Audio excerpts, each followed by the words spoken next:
একটা চরিত্রহীন লম্পটের সাথে বিয়ে হয়েছে, আমার জীবনটা শেষ করে ফেলালো। মুখ সামলায় কথা বললো, চরিত্রহীন হইলো তোর বাপ, কাজের মহিলার সাথে ধরা খাইছে। ও আচ্ছা, আর তুমি কাজের মহিলার সাথে কি করতেছিলা? মেম সাহেব, আপনার শাড়ি আপনি ফেরত নেন। ভাই যা করার তো করছে, পাশের বাড়ির ভাইও আমারে জড়ায় ধরে চুম্মা দিছে। আমরা দুজন কাজের ফাঁকে ঝগড়া করে যাই। তোমার কথা শুনলে হাই আমার শরীর জ্বলে যায়। তুমি এমন ঝগড়াতে জানলে করতাম না বিয়ে। সবাই ভাবে আমি গরিব, কিন্তু না, আমি গরিব নই, আমি তো ভিখারি। এ স্বামী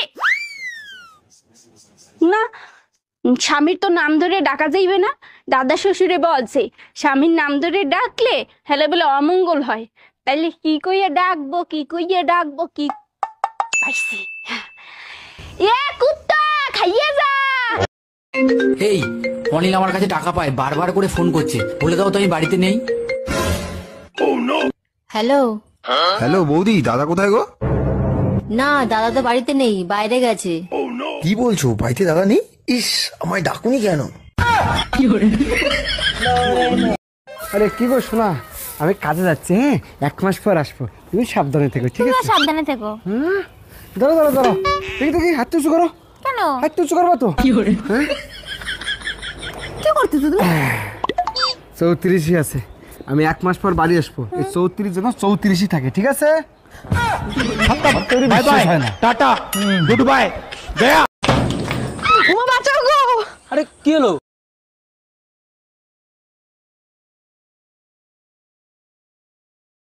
ঠাকুরপো, ও ঠাকুরপো, ও ঠাকুরপো, ঠাকুরপো। আরে বৌদি, কি ব্যাপার এরকম ছুটছো কেন? ঠাকুরপো, তোমাকে না আমি অনেকক্ষণ ধরে খুঁজছিলাম। বলছি তুমি তো বাজার হাটে যাও, বাজারে গেলে আমার জন্য একটা বিচি কলা এনে দিও না, আমি খাবো। আরে বৌদি, বিচি কলা খাওয়া? ও তো আমার কাছে আছে, চলো চলো খাওয়াচ্ছি। চলো চলো চলো চলো চলো চলো। না না না, আমি ও কলা খাবো না। আরে চলো চলো চলো, আরে আরে চলো চলো, আরে চলো চলো। নেক্সট কে আছেন? তাড়াতাড়ি ভেতরে আসুন। হ্যাঁ ম্যাডাম, আমি। তা বলুন আপনার প্রবলেমটা কি? কি বলবো ডাক্তার ম্যাডাম আপনাকে, আমি না দীর্ঘদিন ধরে একটা প্রবলেমে ভুগছি, আমার না ছেলে মেয়েই হচ্ছে না।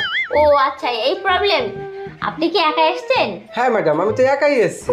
একা আসলে তো হবে না, নেক্সট দিন আপনি আপনার স্ত্রীকে নিয়ে আসবেন, দুজনকে চেক আপ করে দেখবো কি প্রবলেম হয়েছে, তারপর ওষুধ দিয়ে দেবো, ঠিক আছে? ও আচ্ছা তাই, কিন্তু ম্যাডাম এতে একটা সমস্যা আছে, বুঝলেন তো? কি সমস্যা? আমাকে তাহলে সবার প্রথম একটা বিয়ে করতে হবে। এই পাশের বাড়ির ভাবির ছেলে হয়েছে, তার চেহারার সাথে তোমার এত মিল কেন? দেখো, আমারে সন্দেহ করবা না, আমি কিন্তু ভাবির ধারে কাছেও যাই নাই। আরে তোমারে সন্দেহ করতেছি না, ভাই 2 বছর ধরে বিদেশ, ভাবির বাচ্চা হইলো কি করে? এখন ডিজিটাল যুগ, অনলাইনে কত কিছু হয়। জানো বৌদি, লোকে বলে যে যেখানে তো সম্মান নাই সেখানে তো যাওয়া উচিত না। হ্যাঁ ঠিকই তো বলেছে, যাওয়া উচিত না, যেও না। কিন্তু তাই বলে কি আমি নিজে বাড়িতেও যাবো না?